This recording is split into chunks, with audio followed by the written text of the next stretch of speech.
Hi, and welcome to today's Biznology Digital Marketing webinar. I'm Chris Abraham, one of the bloggers at Biznology. I'm the president of Social Ally, a social media outsourcing and support service. I focus on blogger outreach, blogger engagement, and internet reputation management. Today you'll be hearing from Mike Moran, the founder of the Biznology blog, who will present Agile Marketing. But before we do, we need to recognize our sponsors. Brick Marketing, full-service SEO solutions company that increases website visitors. Marketing Pilgrim, the internet and social media marketing news blog. We cut through the bull so you don't have to. Rim Kaufman Group. RKG is a digital marketing agency that combines superior marketing talent with sophisticated technology to increase clients' business through data-driven online marketing solutions. And my very own Social Ally, your social media support. As we wait for more attendees to join, let me review the format of our webinar. Our Biznology webinars last 30 minutes so you can easily fit them into your busy schedule. We record each webinar and will email you that link later this week. During our speaker's presentation, you can use your GoToWebinar controls to ask a question. That orange arrow opens and closes your webinar controls. If you have a question, simply type it into the box labeled Questions at any time during the event and press the Send button. I will select a few questions at the end of our webinar and pose them to Mike. While we're waiting for our last few attendees to join, I'd like to remind you that the Biznology newsletter and blog are available for free at biznology.com. By the way, my newest article came out today, so please check it out. So if you're not already a subscriber, we hope that you'll sign up now. Again, thanks to all of you for spending 30 minutes with us. We know how valuable your time is, so let's introduce today's speaker. Mike Moran is the founder of the Biznology blog, a well-known expert in all things digital marketing, and chief strategist at Conversion, a leading social consultancy. Mike is the co-author of Search Engine Marketing Incorporated and the sole author of Do It Wrong Quickly. Mike is a veteran of IBM, managing groups in IBM.com for 8 years, retiring from IBM in 2008 as a distinguished engineer. So if you ever struggled with how to quickly react to what your customers are saying and doing, this is the webinar for you. Mike, take it away. Thanks a lot, Chris, and thank you, Chris, for jumping in to substitute for our normal host, Frank Reed. So that was a bit of agile marketing on our part as well. So for those of you who maybe are new to agile marketing, you may not really understand what it is. By the end of this webinar, you will. And I try and put myself in your position by remembering what it was like when I first got into marketing at IBM. And IBM had the fall plan. So every fall, people had knockout, drag-down fights where they were trying to figure out all the things they were going to spend money on in marketing for next year. And every time they did a new campaign, it had its own plan. And that made sense in the old days of marketing. It made sense when you could really look out and know when all of your products were coming out. You could know who your target markets are. You knew who your competitors were. And all of those things were pretty stable. They didn't change all that fast. And what's more, even if they did change, there wasn't a whole lot you could do about it. You had to lock in your marketing. You had to have 6 weeks lead time before you printed a brochure for the trade show. You had to film your TV commercials, and you had to have all of them, the upfront time bought before the fall season started. All of these things had to happen ahead of time. They were locked in. There was nothing you could change even if you found out something better. And so those were, for some of us, the good old days in marketing. We came up with a great message, we tested it against focus groups, and we pushed it out there over and over again. The hard part, though, was that we really had no idea if anybody was buying anything based on our marketing. If a nickel rolled in under the door based on something we did, we were usually the last ones to know. And we spent a lot of time arguing about what the reason was that good things happened, and who was to blame if bad things happened, right? If sales went up, we said the marketing was great. If sales didn't go up, we said the sales force really screwed everything up. And so we had all sorts of people to blame and all sorts of things that we had theories about, but we actually didn't know which marketing was working and which wasn't. And that was, for some, the good old days. I want to tell you that we're actually in the good new days. We're in the good new days because now companies that could never do marketing before on any scale can market. So I've worked with B2B clients whose idea of marketing before now was to take an ad out in the yellow pages or print a print ad in an industry journal or that dreaded brochure to drag to the trade show. That was marketing. They didn't have a chief marketing officer. They had some low-level employee that was in charge of the little bit of marketing that they did every year. But now, with internet marketing, with digital marketing, you can now do marketing that targets even very small groups. Even very targeted B2B companies can do marketing. But the more important thing is that you can measure the results of everything you do. So every marketing that you do online, you can have some kind of tangible result that you could then measure. But what that means is as you start to see what people say and what people do, now you have to change your message in response. And that's what Agile marketing is all about. Agile marketing demands that instead of having these long-range upfront plans that we adhere to, our real plan is that we're going to figure it out as we go. Our real plan is that we're going to try things, see what works, and then try something else. Now, it might sound extremely different from the old style marketing, and in some ways it is, but you have to remember that the most important thing about Agile marketing is not the Agile, it's the marketing. It's still marketing. So if you target your market properly, if you know what they care about, and you connect with your marketing message, then you're going to succeed in marketing, whether you're doing Agile marketing or not, whether you're doing digital marketing or not. Marketing is still marketing. If you do those things, you're going to improve your brand image and you're going to drive sales. That's what marketing is all about, and Agile marketing is no different. The difference is how you do it. See, the old style marketing, the reason that they had all those plans was not dumb. The reason they had all those plans is because marketing was incredibly risky. Even if you were the company that all your marketing was to figure out the print ad in the trade journal, you still had to do the ad up front. You had to pay for it up front. And then if it didn't work, you had blown your budget. And so that was incredibly risky. And you can obviously imagine how risky it was to be buying upfront time for TV commercials and committing an entire campaign for millions of dollars. All of those things were incredibly risky. And so as marketers, what we tried to do was to get rid of as much of that risk as we could, to try and mitigate the risk, as marketers and lawyers like to say. We wanted to get rid of that risk. We wanted to lower the risk.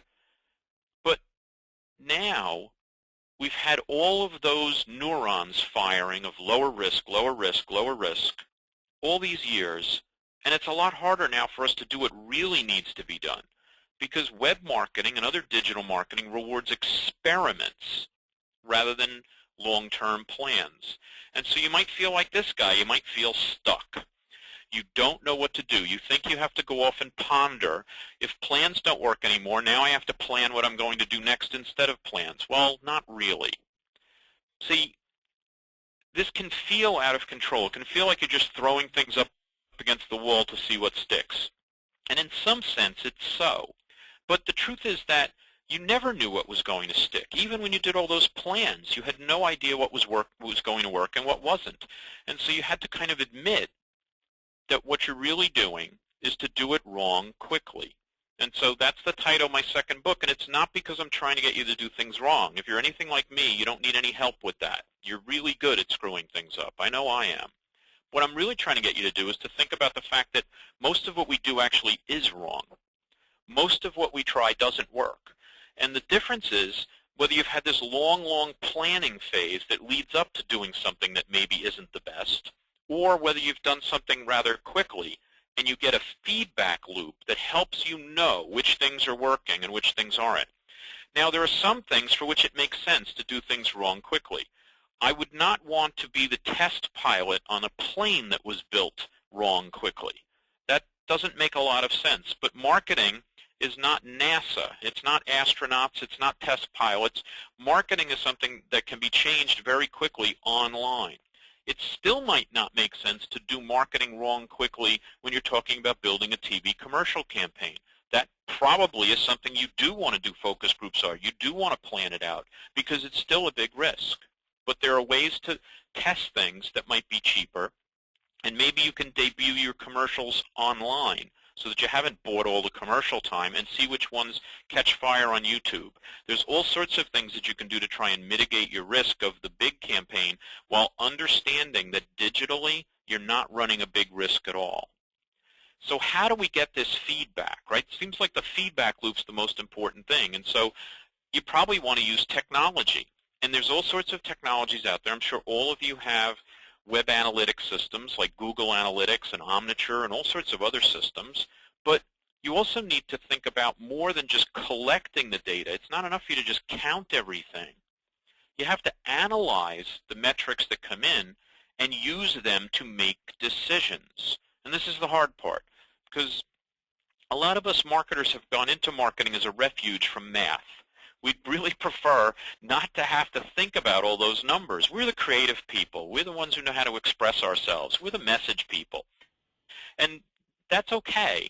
But what you have to be ready to do now is you have to be willing to make decisions by the numbers. It doesn't mean you have to be the one calculating the numbers, but you need somebody there who's analyzing the numbers and telling you which things worked and which things didn't, so that you now have the ability to make decisions based on what's working and what isn't. So what are the metrics that we're talking about? So there's 3 different metrics that you can apply to almost any kind of marketing, digital marketing, and that will help you know when the things are working or whether they're not. So the first is impressions, and there's lots of different geeky names for all these things, whether it's an email that was opened or an ad that was displayed, or whether it was a page view. I mean, all sorts of names for them. But the real question you want to ask is, whatever my marketing was, did they see it?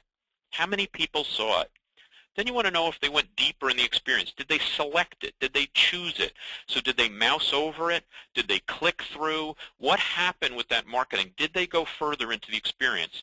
And then you want to know what the conversions are.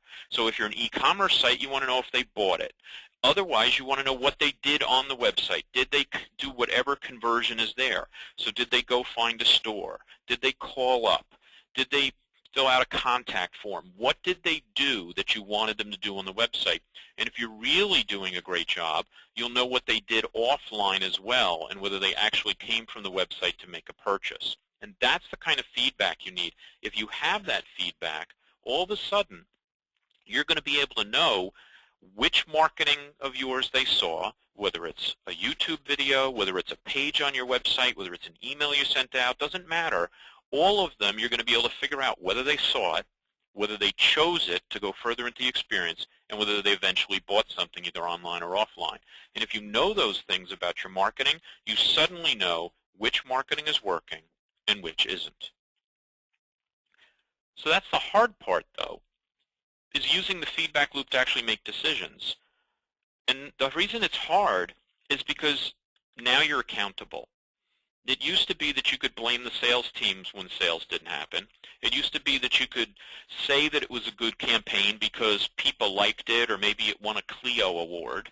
And you could kind of keep your fig leaf of saying, I'm doing a good job, even if there weren't any sales coming from it. Now it's a lot harder. If you're going to use these feedback loops to decide your actions, you're accountable. You're actually being measured on whether sales happen or not. And maybe sales aren't the exact right measurement for you. I mean, maybe you can't measure all the way to sales, but maybe you could measure task completion of whether someone converted online. Or maybe you can measure the profit, which would be even better than sales. Or maybe better yet, you can measure lifetime value. Every time you acquire a new customer, they're worth a lot more than whatever their first transaction was. They're worth the average number of transactions and the average revenue that will come over the next few years. So when you bring in a typical new customer, the present value of that whole list of transactions that you're expecting from them, that's really what that acquisition was worth. And so if you're tracking these things, no matter how sophisticated or unsophisticated your measurement is, you need to then use this to decide what to do. So that may mean you've done a campaign that you're really proud of, you're really excited about, that you really think is good, and it lays an egg. And you have to quickly say, you know what, it laid an egg, let's move on. And maybe we're going to do something completely different. Maybe it was a good idea, but we just did it wrong. And now we have to figure out how we're going to do it a little bit differently and a little bit better. And so there's really 3 R's of Agile marketing, like I talk about in Do It Wrong Quickly. You have to be real, relevant, and responsive. So being real means that you cannot go on with all these hypey stuff. You have to tell the truth. You have to be yourself. You can't fake your identity. You have to be authentic when you're in digital marketing. You also need to be relevant. Offline marketing is based on interruption. It's based on you giving your message when people are trying to do something else. Almost no successful digital marketing works that way. Whether it's search and people are raising their hands saying, tell me now, or whether it's social and they're voluntarily sharing things with other people, you're really getting permission from people to market to them every moment that you're doing it. And so you have to have what they want, or they're not going to give you that permission. And the one we've been drilling at for this whole presentation, we'll continue to talk about, is to be responsive. It's not a monologue anymore. You can't just shove things out there for a whole year and then next year change it. You have to respond to what people say and to what they do. So whether it's paying attention to social media and listening to what people are saying about your campaign and adjusting it, or complaints from customers about certain things in your products or in your marketing, or whether it's, as we're showing you, the feedback loop of looking at what they do, all of those things need to drive changes in your marketing that happen every day. Now, I want to use an analogy to help you understand why Agile marketing is so important. So, old-style marketing is like baking. So you have to have a plan. You have to know exactly what you're baking up front. You have to precisely measure everything. Then you mix it up, you put it in the oven, and you wait. And you wait. And you wait a little more. And if, while it's baking, you suddenly realize you left the sugar out, you're screwed. There's nothing you can do except start over again. You can spend all the money again, you could make a new plan, you can do it all over again from scratch. And you have nothing done until the end. So right until the end, when the whole thing launches, that's the first time you find out whether it tastes good and whether the people you're serving it to like it. And baking is hard, but baking is the way you have to do a lot of traditional marketing, and so you live with it. Agile marketing is more like making soup. So you can put a stock on the stove, and you can start adding things to it. So you start adding vegetables, and you simmer it along, you start tasting it, you salt it a little bit, you add a little more spices, you keep tasting it, you keep changing your mind about what you want to make the ingredients. You didn't have to know all the ingredients up front. And right at the end, you might realize, hey, you know, we've got some cooked chicken in the fridge, and so I'm going to throw that in. We're going to have chicken vegetable soup instead. And so right at the end, you can change something because you decided that it's going to be better. And the other thing is that you can eat it all the time. From the very beginning, you could have eaten it if you were really hungry. It would have had some value to you. Now, it would taste better if you waited till the end, but you could still eat it. You can't really do that if you're baking. Now, it's true that we could make soup the same way that we bake. We could come up with all the ingredients up front. We could decide in the very beginning what we're going to do. We could put all the ingredients in. We could turn on the stove. We could set the timer, and we could wait until we think the soup is done. And then we could take it out and serve it to people without ever trying it, without ever changing it. The reason we don't, though, is because it's much harder to do it that way, and the soup wouldn't be as good. And so Agile is so much easier to do because we're getting this constant feedback of whether the soup tastes good or not. And as we realize that we have different ideas and we have different things that people might like, we can keep changing what we're doing so that we then are able to have the best tasting soup possible and it's much easier and faster than it is to bake properly. So let's look at some examples of people doing Agile marketing. So here's a very interesting example. A lot of you use Amazon.com, I am sure, but how many of you have ever seen the shopping cart on the left? Now, if you think about it, there's no law of nature that said the shopping cart had to be on the right. So why is it there? Well, this is an A-B test. The one on the left is A, the one on the right is B, and for a week back in 1997, Amazon tested to see if the shopping cart ought to be on the right. Now, they decided that it should be on the right instead of on the left. And the reason they decided that was because they got 1% more sales when they put it on the right. So this one decision that Amazon made was worth 1% of all the sales that it's done since 1997. Now, at your company, they might have, how would they have decided this? Would it have been the president of the company decides where it goes, or you have to compromise and run it on the left on odd days of the week and on the right on even days of the week, or nobody could agree, so you just ran it down the middle of the screen? None of these things work, right? You have to make a decision. Sometimes you just have to decide. And so instead of arguing, instead of testing in the focus group about what people say they would do, instead you can test out in the wild. You can just try it and get the feedback and see what works. The other thing that you can think about is, suppose you have a situation where you have way more than two choices. It's not A and B. It's A through Z and even more. You might even have thousands of different variations if you think about all the different pictures you could use on your product catalog pages and the different variations of copy and where things show up on the screen.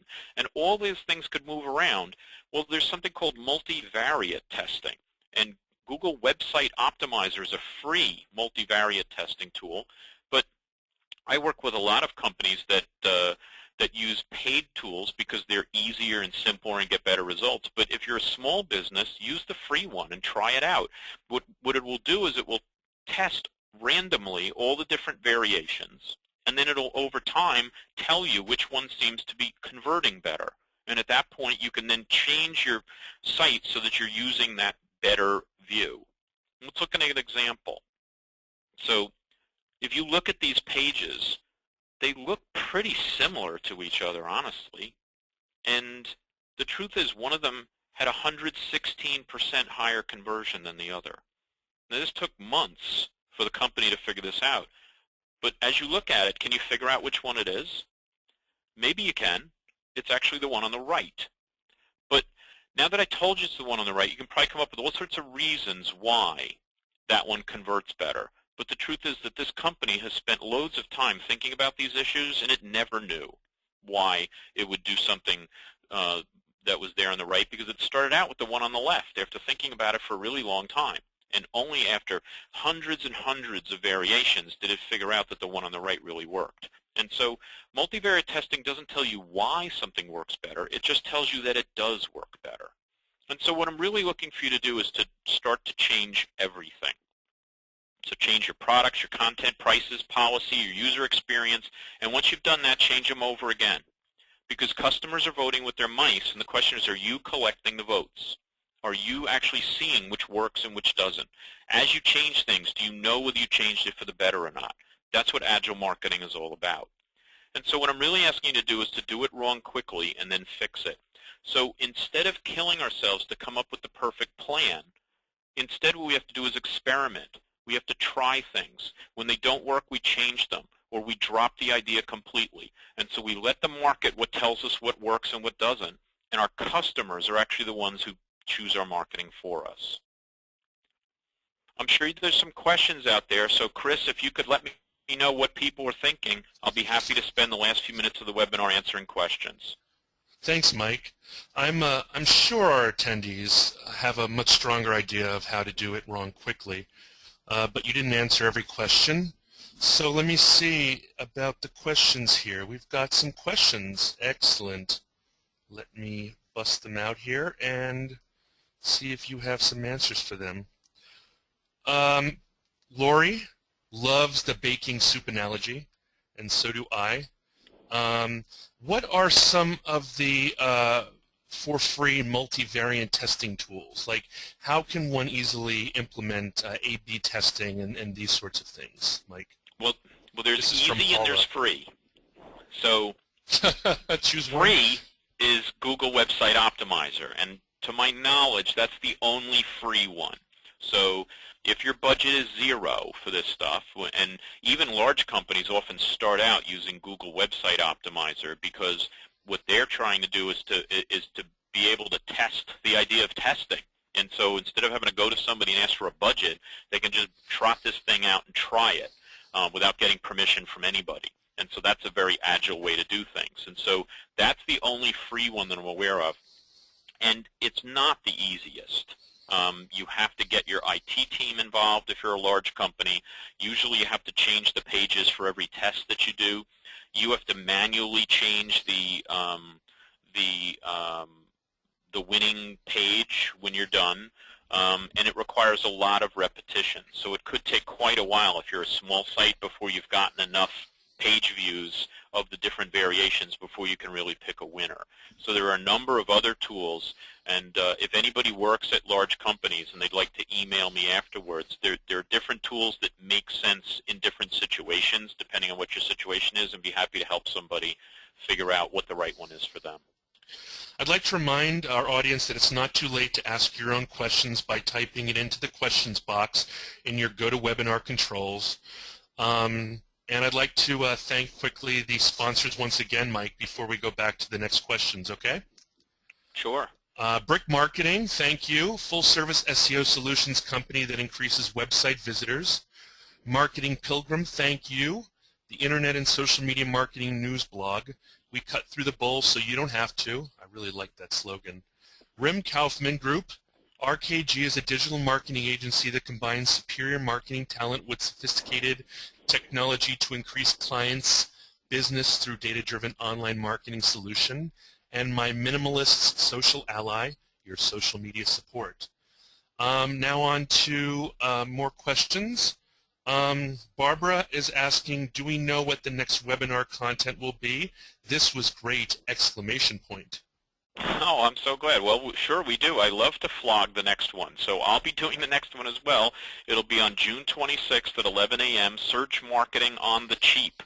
So for those people who are asking about free multivariate testing tools, well, the next one we're going to talk about free ways to improve your search marketing and using different free tools and other free techniques. And so these are the kinds of things that will appeal to people who are on a budget for sure, but what I've found is that even in large companies that have big budgets, they are always looking for ways to stretch that budget a little further. So if you're interested in saving money and still improving your search results, you can join us on June 26th at 11 a.m. Eastern Time once again, and we'll present that for you.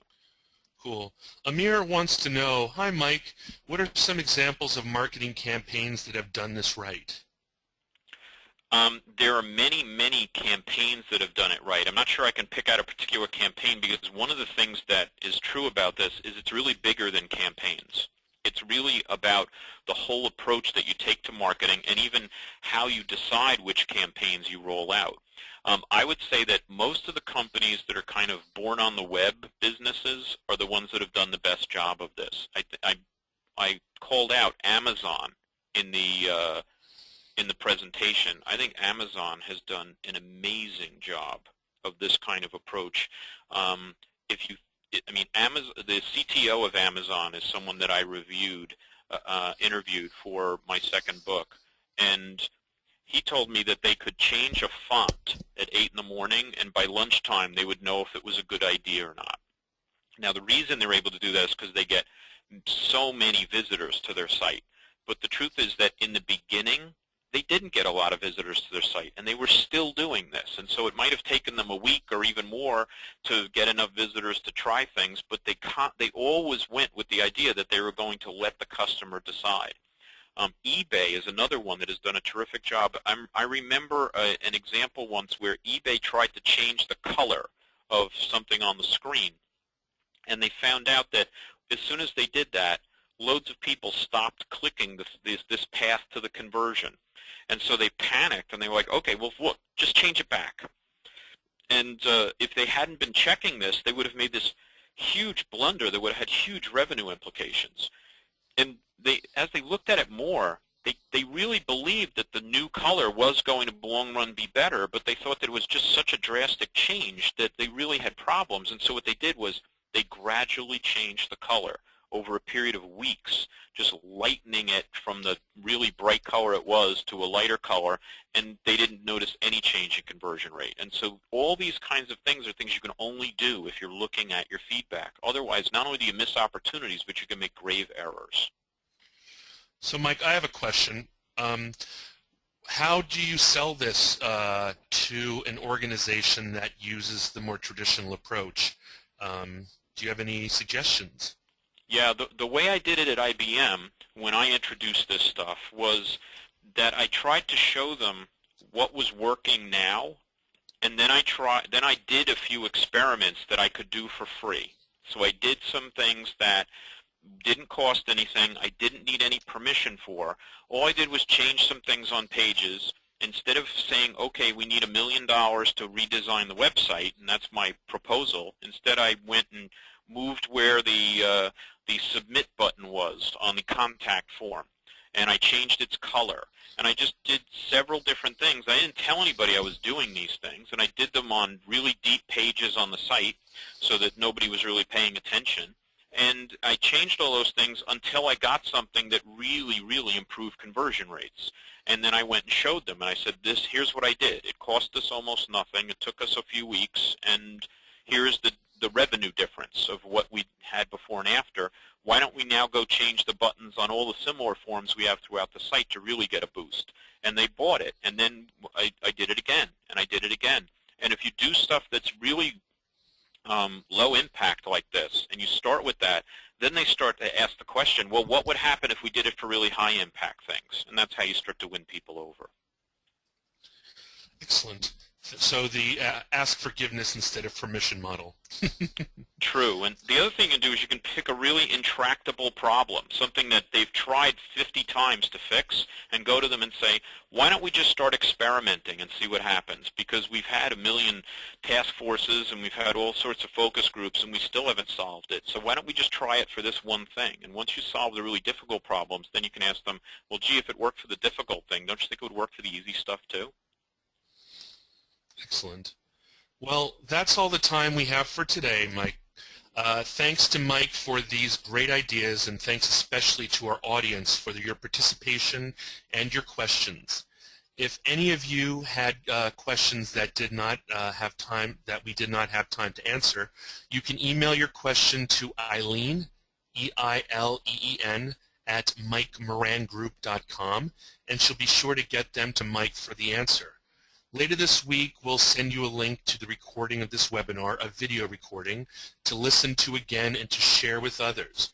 We also invite you to mark your calendars for our next Biznology webinar, Speak of the Devil, Search Marketing on the Cheap, scheduled for 11 a.m. U.S. Eastern Time on June 26. And Mike referred to that during his questions. And I really enjoyed being your stand-in MC, Mike. Thank you, Chris. We really appreciate your time as well as that of everybody else, and we hope to see everyone next month. Thank you.